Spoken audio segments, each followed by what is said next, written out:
एक बार एक राजा था। जब भी वह मंदिर जाता तो दो भिखारी उसके दाएं और बाएं बैठा करते थे। दाईं ओर बैठा भिखारी कहता, हे ईश्वर, तूने राजा को बहुत कुछ दिया है, मुझे भी दे दे। वहीं बाईं ओर बैठा भिखारी कहता, हे राजा, ईश्वर ने तुम्हें बहुत कुछ दिया है, मुझे भी कुछ दे दो। दाईं ओर वाला भिखारी बाईं ओर वाले से कहता, ईश्वर से मांग, वही सबकी सुनने वाला है। इस पर बाईं ओर वाला कहता है, चुप कर मूर्ख। एक दिन राजा ने अपने मंत्री को बुलाया और कहा, मंदिर में जो दाईं ओर भिखारी बैठता है वह हमेशा ईश्वर से मांगता है, इसलिए ईश्वर अवश्य उसकी सुनेगा। लेकिन जो बाईं ओर बैठता है वह मुझसे मांगता है। तुम ऐसा करो कि एक बड़े बर्तन में खीर भरकर उसमें सोने की मुद्राएं डाल दो और उसे दे आओ।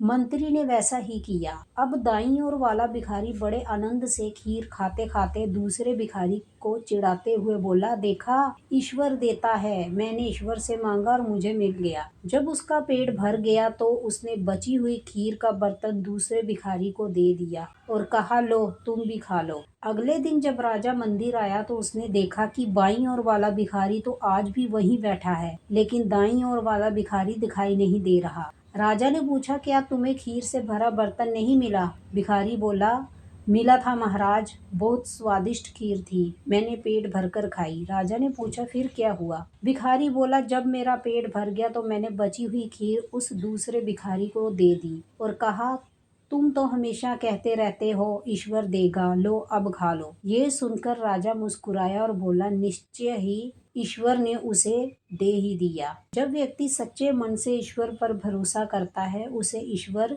किसी न किसी रूप में उसकी सहायता अवश्य करते हैं। जय श्रीमन नारायण।